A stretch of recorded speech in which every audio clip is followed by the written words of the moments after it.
everyone, I welcome you all to my channel. In this video, we are going to learn Henry Fayol's 14 Principles of Management. On this screen, you can read a phrase that is Dad, you see USSR, OIC. So this is the trick to remember the 14 Principles of Management given by Henry Fayol. So first of all, let's learn about Henry Fayol. He was an engineer, he was a French mining engineer, he was working in a mining firm. Then he later on turned to be a very leading industrial and successful manager, and from his experience he wrote a monograph in French in year 1916 titled General and Industrial Administration, in which you will find these 14 principles.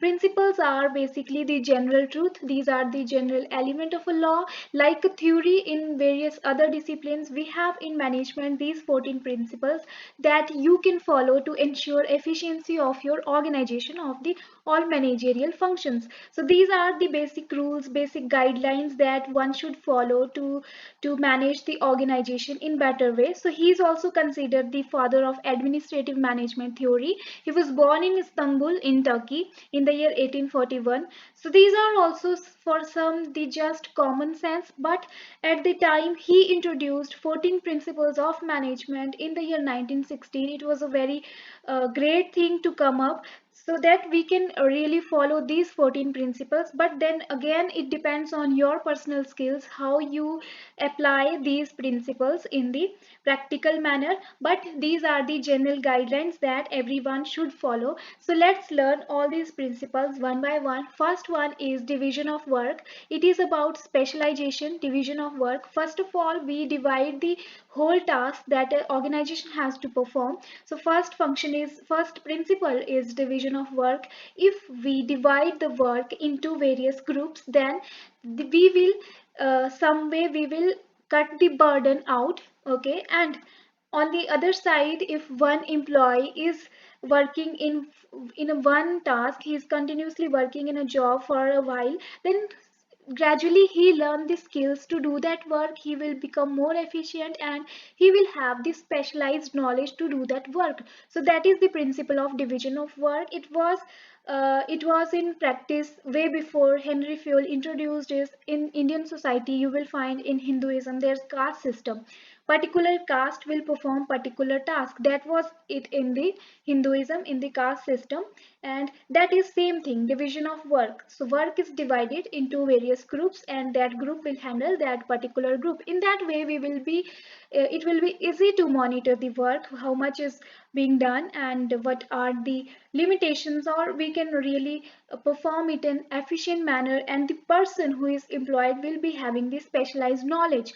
Because if somebody is working in firm in a particular job for a while, he will gradually learn the efficiency, learn the perfection to do that work, and that will enhance the overall output of the firm. So that is division of work, and if there's vacancy, you will find out the right person for that job. So that is the idea behind division of work. We should divide the work, and that will encourage the specialization, that will increase the efficiency of the organization. So that is the first principle given by Henry Fayol. The worker always on the same post, the manager always concerned with the same matters, will acquire an ability, sureness, accuracy, which increases their output. So that is the idea behind division of work. You should divide the work into various groups, and then we can employ the person who is specialized in that work. Okay, so that is division of work. Second one is authority and responsibility. It is very simple that there should be some kind of parity between authority and responsibility. If there's authority, no responsibility, then it will lead to irresponsible behavior.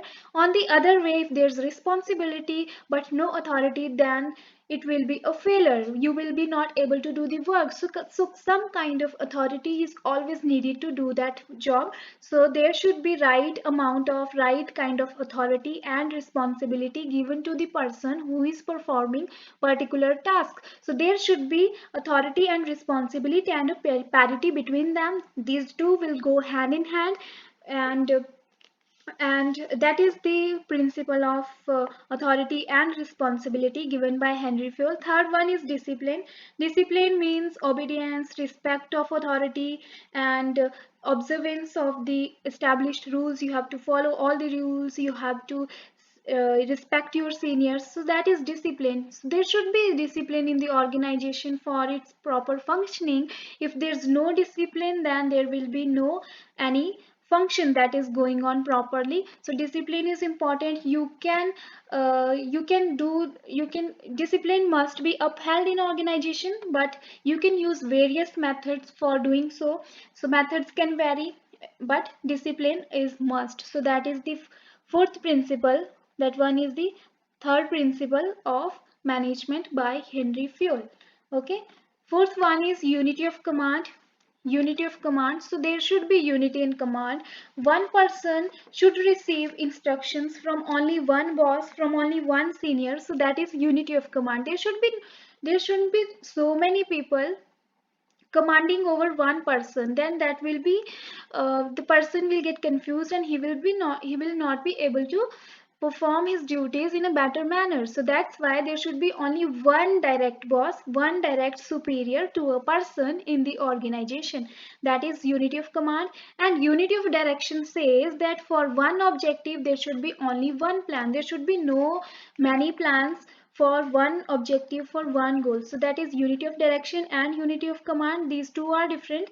In unity of command we are talking about only one direct supervisor, and in unity of direction we are talking about using one plan for one objective. Okay, for the same objective you should have only one plan. So that is unity of direction. And when there's one direct supervisor for one employee, then it is unity of command. So these two are very important in organization for people to do their duties in better way, in an efficient manner. Then there should be unity of command established, unity of direction in the organization. Coming to next one, that is subordination of individual interest. Okay, so individual interest will come up later. First we have to focus on the general interest of the team, of the organization, of the group. Okay, so individual interests are not of the importance, but the general interests are important. Interest of the one particular person cannot influence the organization, their functioning. So that is the idea behind subordination of individual interest. So it is an essential function of management to make people realize the objectives of the group and direct their efforts towards the achievement of these objectives. So that is subordination of individual interest. Individual interest will come in subordination to the general interest. And supervision are essential to prevent promotion of individual interest at the cost of general interest. So not one person or one group is important for organization. Management should make sure that there's no individual interest that is coming before the general interest of people. Next one is remuneration to workers. There should be fair remuneration to the workers based on their performance, based on their work. So there should be fair reward system, fair promotions, fair the things that are going on. Because the most important objective, or the primary objective of a person to work in an organization, is money, is the wages, and that should be fair. So that is remuneration should be fair. People are very important in the organization. The employees are very important in the organization. Next one is the degree of centralization. So there's two things, centralization and decentralization. Centralization is when the decision making is in the hands of the top management, and decentralization is when the person who is performing the job at the ground level, or who is doing the work, has the freedom, has the authority to take decision. That is decentralization. So both are important in the organization. So the exact degree of centralization is important to make sure the work of management is to find out the appropriate degree of centralization in the organization. So the appropriate balance has to be maintained between centralization and decentralization in the organization. That one is the principle of centralization, the degree of centralization. Next one is line of authority or scalar chain. It is basically there's employee. he should be aware of where he stands in the organization hierarchy. Okay, so he should know who is his superior, whose command he has to follow, whose instructions he has to follow, plus to whom he can communicate. So that is the scalar chain. There's one chain. So this is, if here we have person A who is at the top level, then person D will go to C and B, A. So the immediate superior, the direct superior to the person, he has to communicate with him for all the matters. And but sometimes if there's time that is getting involved and you have to take decision, there's sometimes these situations where you cannot wait for long, then there comes the gangplank, but they should be avoided most of the time, but sometimes they can be used because it will take so long to for a person to go to C, then C will go to B, then A, and A will go to E1 to F and G. So there's hierarchy in the organization that you have to follow. You should be aware of the your rank in the organization, that to whom you are subordinate to whom you will speak to. If there's supervisor, then there's housekeeping, room attendant, then you will go to supervisor. So that is the hierarchy you have to follow. So that is the idea behind scalar chain. The organization should have a scalar change in which there should be the direction, there should be the command, there should be the communication that is happening. So there should be no gangplank, but sometimes gangplank also becomes important, but it is in this situation where when you cannot afford the time that it will take to reach the person G. These D and G are in the two different departments. Okay, and if D has to communicate with G, he will go to his superior will go to B and A, then A will go to his subordinates in the other department, and then will the message will reach the person G. So it will take a time. In those situations, you can use gangplank. Okay, so gangplank is basically you can communicate with anybody, and that is scalar chain. The person should be aware of his place in the organization's hierarchy, where you belong, who is your superior, who is your subordinate, to whom you can speak to. Okay, so you cannot go to director or to the owner of the organization. You have to find out who is your immediate superior, that you are told in the beginning of your job in the induction period itself. So that is scalar chain. Next one is order. So you should maintain order in the organization. The role of management is to make sure that there is everything at its place, everything should be at its place. Place should be clean, tidy, safe for employees, workplace facilities are fine, so everything should be fine. That is the principle of order. Then comes equity. Equity is there should be fair, everything should be fair, there should be discipline, there should be humanity, there should be honesty in the organization.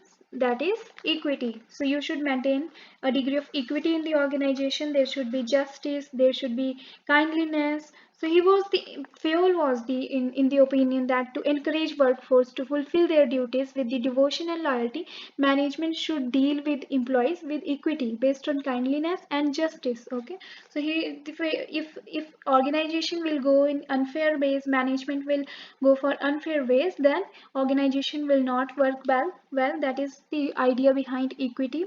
Okay, so organization, the manager should always encourage the workforce to uh, to to have equity. So supervisor should have fair with all these subordinates, all his subordinates. His behavior should be fair, he should be kind, he should be there should be a fair way of doing things in the organization. That is equity. Next one is stability of tenure of personnel. Okay, so human resource that you are having, managers should strive to minimize employee turnover. He should avoid the turnover of employees. He should try to retain them. He should try to motivate them to stay in the organization. He should try to avoid the absenteeism in the employees. So that is personal planning or human resource management, we can say, or staffing, function of staffing. You have to try to stable the tenure of personnel. There should be so many left people leaving the organization, and employees turnover that are happening, that will involve organization into so many cost and a person will take time to learn the job, and if a person is doing the job from a long time at the same place, then he becomes efficient in that job. He will do the things in better way. He will do the jobs in efficient manner. So that is the idea behind retaining your workforce. You should try to retain your people, retain your employees. That is stability of tenure of personnel. Next one is initiative. So there should be freedom to create and carry out plans. There should be room for innovation. There should be people who are ready to take initiative. So management should give them that freedom, that people are taking initiative on them, they are free, they are so, because if a person is initiative, he is doing his things on his own, there's no need for motivation, then the results will be better. So that is the idea behind initiative. Employees should be given the necessary level of freedom to create and carry out plans. Okay, so initiative is basically the power of thinking out a plan and ensuring its successful implementation, and you should give room for them to take up their way, their ideas. So that is initiative. And last one is esprit de corps. Okay, esprit de corps. So this is basically teamwork. Organization should strive to promote team spirit in the employees. That is esprit de corps.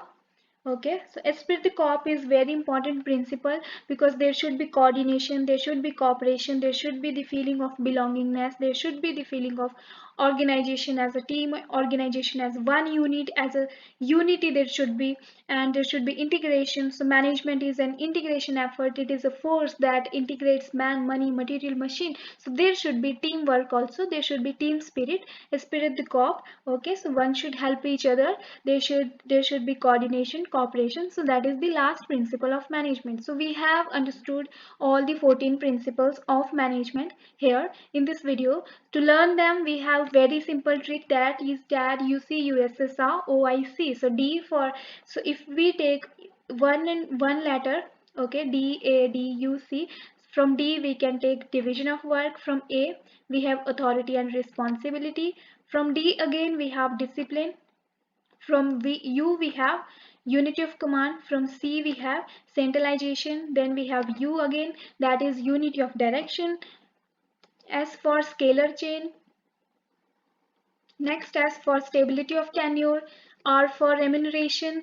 O for order. I for initiative. S for subordination of individual interest. E for equity. And last one, E for esprit de corps, that is teamwork, team spirit. So these are the 14 principles of management given by Henry Fayol. I hope you understand, and I hope you liked this video. Stay tuned to our channel. Keep watching. Thank you. Have a great day.